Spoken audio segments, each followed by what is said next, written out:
So tell us a little more about the Refuge Center in Oxford, Mississippi. Well, training centers are a dime a dozen until you realize that it's a commitment. Yeah. I don't have that many skills. I can drive trucks, I can shoot guns, and I can do track. I want to be able to use the track portion of that for the rest of my days. A lot of times athletes in their careers and they don't necessarily they have to start whatever next career is from square one. I don't have to start track from square one. I've got a ton of experience. I've watched this guy on TV for years, back on old YouTube and things like that. I can train distance runners, I can train lifters, I can train throwers. I want to be the field event hub in America, right? But it's private, it's private. I call it the refuge because when people need me, I want to be able to be hospitable. I want to be able to be what they need. I want to have all those tools, and I want to be a catch pan for a lot of great opportunities. If Keaton Daniel, right, who got fourth at the Olympic trials last year, well, sometimes being fourth at the Olympic trials means you're not an Olympian. It doesn't mean you don't have any worth, though. It doesn't mean you don't have any worth.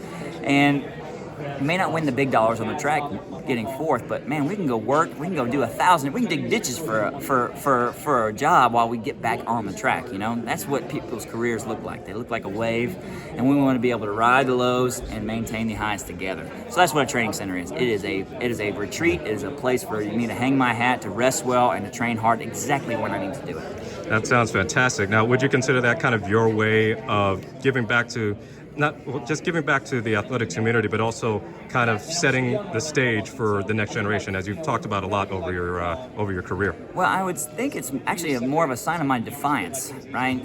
I got kicked out of the Olympics in 2021. I wasn't even given a quote. They just shooed me into a hotel room and said, "Oh, I think you're okay with this, right?" I said, "Hell no. I'm breaking out. I'm clawing at every window. I'm locked in there like an animal."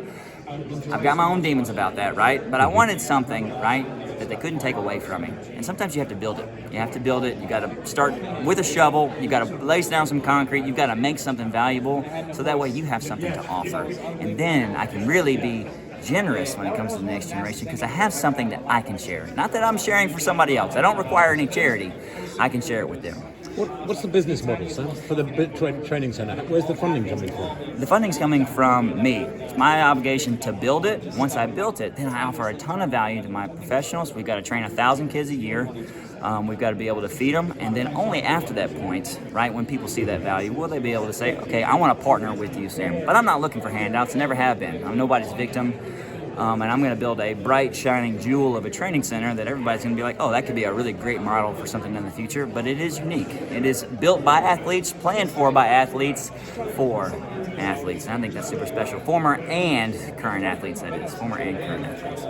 And, you mentioned the Tokyo Olympics, and we don't need to rehash that story, but one thing you mentioned after making the Olympics for Paris was that you don't like the Olympics, and that's a quote from a post-event interview, and also that you want to build the sport so that it's kind of basically not so heavily attached, your athlete's success is not so heavily attached to the Olympics. So have you thought about ways that you would change the sport kind of for the better, or so that it is not so heavily dependent on, or at least the perception of, it's the Olympics or nothing, because we're obviously not an Olympic year. Right. But we know that at least in America, the bulk of the attention for track and field athletes tends to be during Olympic years when there's so much going on in a year-round sport.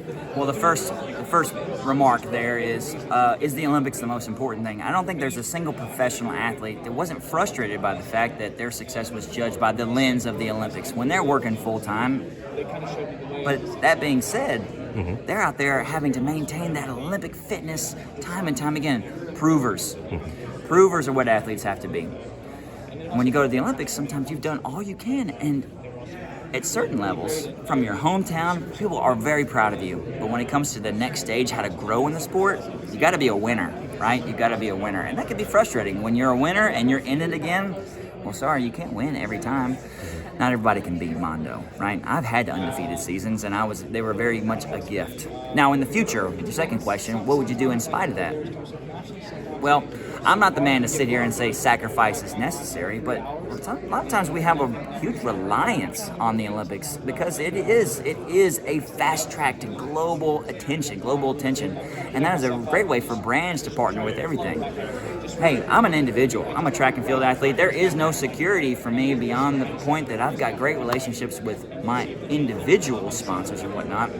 but the access is there. One of the coolest things about being an American and an Olympian is you can do it on your lunch break. You can be a doctor training on your lunch break. I think that was Roger Bannister when he broke the 4-minute mile, and he went on to, I think he won a bronze medal at the Olympics. I can't remember. But that being said, it's for anybody, and that's a glorious thing. It's open to everybody. I want it to remain that way, but the Olympics might not be the spot for everybody. If we're all judged by the Olympics, most of us will be failures, and that's a tough thing to swallow. Okay, my last question for you, because I know we got to wrap this up. Let me raise up you're here. shaking a little bit on me. Yeah, okay, no problem. Yeah, it's been a long day, that's why. I know, But anyway, we're kind of in a new era of world athletics where we have the World Championships at the end of the Diamond League. That happened back in 2019, which was your World Championship year. Yeah. You get to be for now, you're the last person to beat Mondo Duplantis in a major championship final. So just to remind everybody of that. But next year's the World Ultimate Championships. The pole vault will be there, and then you got another Worlds in 2027, then the Olympics in 2028.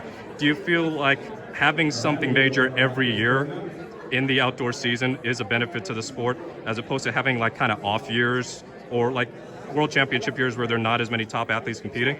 Oh, I love it. And here's why. A lot of people are really scared from medal inflation. More medals are great medals. Mondo and I joked in 2019. I toured with him the day before the final. He said, hey, what if we tie Mondo? He says, oh, with disgust on his face, no way I could accept a tie. I'll jump off for it. And I said, well, I've already got one and you don't. Why not 2 medals be on display? That's been played out several times. People don't like it all the time. But if we leave everybody with a great taste in their mouth at the end of the year and reset for the next year, a championship to crown a victor at the end of each year feels like a payoff. It doesn't feel like a letdown when we don't have to have it that year. We didn't do everything for naught. The championship of any name, a rose by any name, a rose by any color is just as sweet. I think it was Shakespeare. We have one every year. We crown a champion, whether it's a Diamond League final, a Super Championship, or otherwise. I think that is a great way to interpret our sport. All right, thank you very much, Sam. All right, thank you, Mookie.